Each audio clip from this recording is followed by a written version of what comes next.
নমস্কাৰ আপোনালোক সকলোকে পুনৰবাৰ স্বাগতম নাজমাই মজিদ বন্ধুসকল বলগতে চাওক আজি 9টা গুৰুত্বপূৰ্ণ খবৰ। প্ৰথমটো খবৰ, বৰাগাঁৱৰ দুৰ্গা মন্দিৰৰ ধৰ্ষণ কাণ্ডক লৈ এইবাৰ সৰব হৈ পৰিছে সংখ্যালঘু ছাত্ৰ সংগঠন।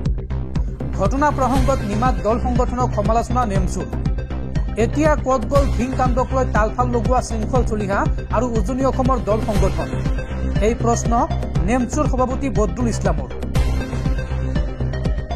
বৰাগাঁও দুৰ্গা মন্দিৰ কাণ্ডক লৈ সৰব হৈ পৰিছে সংখ্যালঘু ছাত্ৰ সংগঠন। ঘটনা প্ৰসংগত নিমাত দল সংগঠনক উভতি ধৰিলে নেমচুৱে। শৃংখল চলিহা আৰু উজনি অসমৰ জাতীয় দল সংগঠনক লৈ প্ৰশ্ন উত্থাপন নেমচুৰ। ভিং কাণ্ডৰ গইনা লৈ মিয়া শ্ৰমিকক অত্যাচাৰ কৰিলে একাংশ দল সংগঠনে। উজনি অসমৰ মুছলমান শ্ৰমিকক অত্যাচাৰ কৰিছিল তেওঁলোকে। কিন্তু এতিয়া দুৰ্গা মন্দিৰৰ কাণ্ডক লৈ নিমাত কিয় উজনি অসমৰ জাতীয় দল সংগঠন? ক'ত গ'ল শৃংখল চলিহা, ক'ত গ'ল উজনি অসমৰ দল সংগঠন?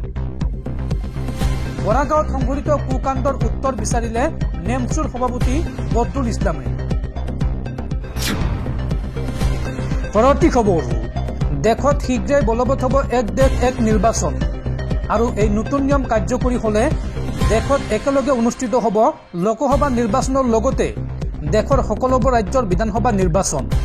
আৰু এই সন্দৰ্ভত এইবাৰ প্ৰধানমন্ত্ৰী মোদীক প্ৰত্যাহ্বান জনাইছে সমাজবাদী পাৰ্টিৰ সভাপতি অখিলেশ যাদৱে। অখিলেশ যাদৱৰ মন্তব্য, যদি মোদীৰ দম আছে তেন্তে আজিয়েই লোকসভা ভংগ কৰি এতিয়াই দেশত নিৰ্বাচন পাতক। প্ৰথমে মোদীয়ে নিজৰ চৰকাৰ ভংগ কৰক, তাৰ পিছত দেশৰ সকলোবোৰ চৰকাৰ ভংগ কৰি এতিয়াই দেশত নিৰ্বাচন অনুষ্ঠিত কৰক, এই মন্তব্য অখিলেশ যাদৱৰ। লোকসভা ভংগ কৰি এতিয়াই দেশত নিৰ্বাচন পাতক মোদীয়ে। প্ৰধানমন্ত্ৰী মোদীক এইবাৰ প্ৰত্যাহ্বান জনালে অখিলেশ যাদৱে। সংসদ ভৱনৰ বাহিৰত এই মন্তব্য সমাজবাদী পাৰ্টীৰ নেতাজনৰ। এক দেশ এক নিৰ্বাচন প্ৰসংগত প্ৰধানমন্ত্ৰী মোদীক উভতি ধৰিলে অখিলেশ যাদৱে।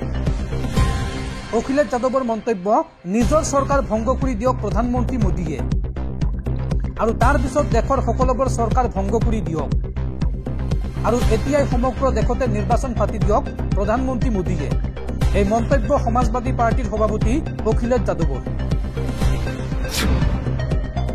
পৰৱৰ্তী খবৰ, ৰাজ্যবাসীলৈ 7টাকৈ বৃহৎ ঘোষণা মুখ্যমন্ত্ৰী হিমন্ত বিশ্ব শৰ্মাৰ। অৰুণোদয় আঁচনিৰ পৰা আৰম্ভ কৰি ৰেচন কাৰ্ড লাখপতি বাইদেউলৈকে 7টাকৈ বৃহৎ ঘোষণা মুখ্যমন্ত্ৰীৰ। মুখ্যমন্ত্ৰীয়ে ৰাজ্যবাসীক উদ্দেশ্যি কি কি ঘোষণা কৰিছে চাওঁ আহক। অৰুণোদয় আঁচনিৰ পৰা আৰম্ভ কৰি ৰেচন কাৰ্ড লাখপতি বাইদেউলৈকে 7টাকৈ বৃহৎ ঘোষণা মুখ্যমন্ত্ৰী। ৰাজ্যবাসীলৈ ভাল খবৰ দিলে মুখ্যমন্ত্ৰী হিমন্ত বিশ্ব শৰ্মাই। লাখপতি বাইদেউসকলে শীঘ্ৰেই লাভ কৰিব ধন। শেষ হোৱাৰ দিশে ভেৰিফিকেশ্যনৰ কাম আৰু ভেৰিফিকেশ্যন শেষ হোৱাৰ পিছতে একাউণ্টে একাউণ্টে ধন পঠিয়াব হিমন্ত চৰকাৰে। প্ৰথমে 10,000 টকা আৰু পিছলৈ 15,000 টকাকৈ দিব হিমন্ত চৰকাৰে। আৰু সকলো মহিলাকে লাখপতি বনোৱাৰ পৰিকল্পনা হিমন্ত বিশ্ব শৰ্মা চৰকাৰৰ। লগতে মাইক্ৰ ফাইনেন্সৰ ঋণী মহিলালৈও ভাল খবৰ দিলে মুখ্যমন্ত্ৰী হিমন্ত বিশ্ব শৰ্মাই। মাইক্ৰ ফাইনেন্সৰ ঋণী মহিলাৰ সকলো ঋণ মাফ কৰা হ'ব আৰু ইতিমধ্যে জিলাই জিলাই মাইক্ৰ ফাইনেন্সৰ ঋণী মহিলাৰ ঋণ মাফ কৰি থকা হৈছে। লগতে ৰেচন কাৰ্ডক লৈ বৃহৎ ঘোষণা মুখ্যমন্ত্ৰী হিমন্ত বিশ্ব শৰ্মাৰ। আজি অৰ্থাৎ 15 ডিচেম্বৰৰ পৰা ৰাজ্যৰ 20 লাখ লোকক নতুনকৈ দিয়া হ'ব ৰেচন কাৰ্ড আৰু অৰুণোদয় আঁচনিক লৈও বৃহৎ ঘোষণা মুখ্যমন্ত্ৰী হিমন্ত বিশ্ব শৰ্মাৰ। ৰাজ্যৰ হাজাৰ হাজাৰ অৰুণোদয় হিতাধিকাৰীৰ নাম কৰ্তন কৰা হ'ব এইবাৰ অৰুণোদয় আঁচনিত নাম অন্তৰ্ভুক্তৰ সময়ত। নাম কৰ্তন কৰিবলৈ ইতিমধ্যে যুঁজা আৰম্ভ কৰিছে হিমন্ত চৰকাৰে। 15 পৰা 28 ডিচেম্বৰ তাৰিখলৈ অনুষ্ঠিত হ'ব হিতাধিকাৰী বাছনি সভা। পুৰণি হিতাধিকাৰীৰ ক্ষেত্ৰত ডাঙৰ ঘোষণা মুখ্যমন্ত্ৰী হিমন্ত বিশ্ব শৰ্মাৰ।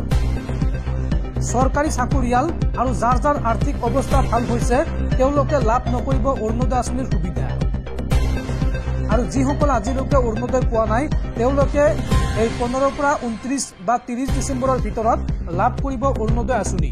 এই সময়ছোৱাত তেওঁলোকে নাম অন্তৰ্ভুক্ত কৰিব লাগিব। ৰেচন কাৰ্ড থকা সকলো মহিলাক নিৰ্বাচিত কৰা হ'ব অৰুণোদয় আঁচনিৰ হিতাধিকাৰী হিচাপে। ইফালে বানপানীত ক্ষতিগ্ৰস্ত সকলৰ বাবেও হিমন্ত চৰকাৰে মুকলি কৰিলে ধন। চৰকাৰী সহায় লাভ কৰিব ৰাজ্যৰ 6,86,887টা পৰিয়াল। বানপানীত ঘৰ পশু ফিচাৰী হেৰুওৱা সকলোকে পাব ধন। গোলাঘাটত এই ডাঙৰ ঘোষণা ৰাজ্যৰ মুখ্যমন্ত্ৰী ডক্টৰ হিমন্ত বিশ্ব শৰ্মাৰ। দৰ্শকসকল আৰু বহুতো গুৰুত্বপূৰ্ণ খবৰ আছে। তাৰ আগতে আপোনাক জনাও যে যদি আপুনি এতিয়ালৈকে এইটো ভিডিঅ'ত লাইক কৰা নাই তেন্তে এতিয়াই ভিডিঅ'টোত লাইক কৰি দিয়ক আৰু এনেকুৱা ধৰণৰ ভিডিঅ'সমূহ নিতৌ চাবলৈ চেনেলটো ছাবস্ক্ৰাইব কৰি কাষত থকা বেল আইকনটো প্ৰেছ কৰি ৰাখক। পৰৱৰ্তী খবৰ, দেশৰ প্ৰাক্তন প্ৰধানমন্ত্ৰী ইন্দিৰা গান্ধীয়ে তেওঁৰ গাদী ৰক্ষা কৰিবলৈ দেশত জাৰি কৰিছিল জৰুৰীকালীন অৱস্থা। লোকসভাত এইদৰে কংগ্ৰেছৰ বিৰুদ্ধে গৰজি উঠিল প্ৰধানমন্ত্ৰী নৰেন্দ্ৰ মোদী। লোকসভাত এইবাৰ কংগ্ৰেছৰ বিৰুদ্ধে গৰজি উঠিল প্ৰধানমন্ত্ৰী নৰেন্দ্ৰ মোদী। সংবিধানৰ ভাষণ প্ৰসংগত এইবাৰ টানি আনিলে কংগ্ৰেছৰ কলা অধ্যায়। জৰুৰীকালীন অৱস্থাৰ প্ৰসংগত কংগ্ৰেছক তোলা ধনা প্ৰধানমন্ত্ৰী মোদীৰ। ইন্দিৰা গান্ধীয়ে তেওঁৰ আসনৰ বাবে দেশত জাৰি কৰিছিল জৰুৰীকালীন অৱস্থা। কংগ্ৰেছৰ কপালত পাপৰ এনে কলংক কেতিয়াও ধুব নোৱাৰে। লোকসভাত এইদৰে কংগ্ৰেছৰ বিৰুদ্ধে গৰজি উঠিল প্ৰধানমন্ত্ৰী নৰেন্দ্ৰ মোদী। পৰৱৰ্তী খবৰ, এই তিনি যুৱকলৈ আপোনালোকে ভালদৰে মন কৰক। গাঁৱে গাঁৱে মেখেলা চাদৰ বিক্ৰী কৰা আদিল আলী, আজিব আহমেদ আৰু ছবিৰ আহমেদে লাভ কৰিলে অৰ্ধসামৰিক বাহিনীৰ চাকৰি। এদিন দিন হাজিৰা কৰিছিল, গাঁৱে গাঁৱে মেখেলা চাদৰ বিক্ৰী কৰিছিল আৰু আজি তেওঁলোকে লাভ কৰিলে সেনা বাহিনীত চাকৰি। আৰু এই তিনি যুৱকৰ সফলতাত এতিয়া গৌৰৱান্বিত কলিয়াবৰবাসী। দিন হাজিৰা কৰা মেখেলা চাদৰ বিক্ৰী কৰা তিনি যুৱকৰ সফলতা। অৰ্ধসামৰিক বাহিনীত নিযুক্তি লাভ কৰিলে আদিল আলী, আজিব আহমেদ আৰু ছবিৰ আহমেদে। তিনি যুৱকে নিজ একাগ্ৰতাৰে গৌৰৱ কঢ়িয়াই আনিলে কলিয়াবৰলৈ। কলিয়াবৰ কৰিটল জয়ন্তীপুৰ গাঁৱৰ তিনি যুৱকৰ নিযুক্তি লাভ অৰ্ধসামৰিক বাহিনীত। আৰু তাৰ পিছতে মছজিদত গৈ তিনি যুৱকে দোৱা প্ৰাৰ্থনাৰ লগতে ৰাইজৰ পৰা ল'লে আশীৰ্বাদ। দিন হাজিৰা আৰু ঘৰে ঘৰেকৈ কাপোৰ বিক্ৰী কৰি উপাৰ্জন কৰিছিল তিনি যুৱকে। পুৱা গধূলি সময় উলিয়াই দৌৰিছিল চাকৰিত যোগদানৰ বাবে আৰু অৱশেষত সফলতা বুটলিবলৈ সক্ষম হয় কলিয়াবৰৰ এই তিনি যুৱকে। পৰৱৰ্তী খবৰ, পুনৰ হাজাৰ হাজাৰ কৃষকে কঁপাইছে দিল্লী সীমান্ত। দিল্লী হাৰিয়ানা সীমান্তত ভয়াৱহ পৰিস্থিতি।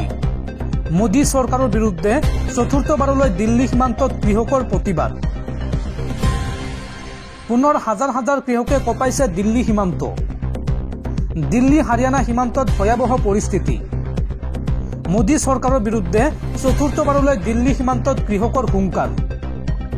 চম্বু সীমান্তত পানী শিলৈ আৰু কন্দুৱা গেছ নিক্ষেপেৰে কৃষকক বাধা আৰক্ষীৰ। হাৰিয়ানাত আজিৰ পৰা 17 ডিচেম্বৰলৈ বন্ধ কৰা হৈছে ইণ্টাৰনেট সেৱা। ভুৱা তথ্য আৰু বাতৰি প্ৰচাৰ ৰোধ কৰাৰ বাবে এই পদক্ষেপ চৰকাৰৰ। নিৰাপত্তাৰক্ষী আৰু কৃষকৰ খণ্ডযুদ্ধত আহত হৈছে প্ৰায় অৰ্ধশতাধিক কৃষক। কৃষকে অৱস্থান কৰা অঞ্চলৰ 12খনকৈ গাঁৱত বন্ধ কৰি দিয়া হৈছে এছামেছ সেৱা। আৰু এই আন্দোলনত আহত হৈছে কংগ্ৰেছ নেতা তথা মল্লযুঁজাৰু বজৰং পুনিয়া। ইতিমধ্যে চম্বু সীমান্তত বাধা দিয়া হৈছে দিল্লীমুখী প্ৰতিবাদী কৃষকক। পৰৱৰ্তী খবৰ, দেশৰ কোটি কোটি মুছলমান লোকলৈ জৰুৰী খবৰ। হজ যাত্ৰাক লৈ আহিছে ডাঙৰ খবৰ। অহা বৰ্ষৰ 29 এপ্ৰিলৰ পৰা আৰম্ভ হ'ব পবিত্ৰ হজ যাত্ৰা। দেশৰ কোটি কোটি মুছলমান লোকৰ বাবে ডাঙৰ খবৰ। হজ যাত্ৰাক লৈ আহিছে ডাঙৰ খবৰ। অহা বৰ্ষৰ 29 এপ্ৰিলৰ পৰা আৰম্ভ হ'ব হজ যাত্ৰা আৰু হজ যাত্ৰাৰ বাবে যাৱতীয় ব্যৱস্থা গ্ৰহণ কৰিছে ভাৰত চৰকাৰে। অহা 29 এপ্ৰিলত মক্কা অভিমুখে উৰা মাৰিব প্ৰথমখন বিমান আৰু 2025 চনৰ 15 মেলৈকে চলিব এই হজ যাত্ৰা আৰু 10 জুলাইৰ ভিতৰত স্বদেশলৈ উভতি আহিব হজযাত্ৰীসকল। উল্লেখযোগ্য যে অহা বৰ্ষত 1,20,961 গৰাকীয়ে হজ যাত্ৰাত অংশ ল'ব ভাৰতৰ পৰা। পৰৱৰ্তী খবৰ, অৱশেষত আৰক্ষীৰ জালত পৰিল গড়চুক ধৰ্ষণ কাণ্ডৰ পলাতক পাখণ্ড কৃষ্ণ বৰ্মন আৰু নৱমটো নৰপিশাচ কৃষ্ণ বৰ্মনক গ্ৰেপ্তাৰ গুৱাহাটী মহানগৰ আৰক্ষীৰ। ধুবুৰীৰ গোলকগঞ্জৰ পৰা গ্ৰেপ্তাৰ কৰা হৈছে কৃষ্ণ বৰ্মনক। পৰৱৰ্তী খবৰ, ইণ্ডিগৰ এখন বিমানক লৈ হঠাৎ হোৱা ধোঁৱা। দিল্লীৰ পৰা ছৌদি আৰব অভিমুখে ৰাওনা হোৱা বিমান পালেগৈ পাকিস্তান। কিন্তু কিয় আৰু কেনেকৈ পাকিস্তান পালে ছৌদি আৰব অভিমুখী বিমান, চাওঁ আহক। দিল্লীৰ পৰা ছৌদি আৰব অভিমুখে ৰাওনা হোৱা বিমান পালেগৈ পাকিস্তান। পাকিস্তানৰ কৰাচীত জৰুৰী অৱতৰণ ইণ্ডিগো বিমানৰ। কৰাচীৰ জিন্না বিমানবন্দৰত অৱতৰণ কৰা হ'ল এই বিমানখন। দিল্লীৰ পৰা জেদ্দা অভিমুখে ৰাওনা হৈছিল বিমানখনে। পাকিস্তানৰ আকাশেৰে গৈ থকা সময়তে বিমানখনত হঠাৎ লাগিল হাহাকাৰ। অসুস্থ হৈ পৰিল বিমানত থকা এজন পুৰুষ যাত্ৰী, যাৰ বাবে কৰাচীত জৰুৰীভাৱে অৱতৰণ কৰিবলগীয়া হয় এই বিমানখনে। পাকিস্তান চৰকাৰৰ অনুমতি সাপেক্ষে বিমানখন অৱতৰণ কৰোৱা হয় পাকিস্তানৰ কৰাচীত আৰু পৰৱৰ্তী সময়ত অসুস্থ লোকজনক চিকিৎসা আগবঢ়ায় মেডিকেল টিমে।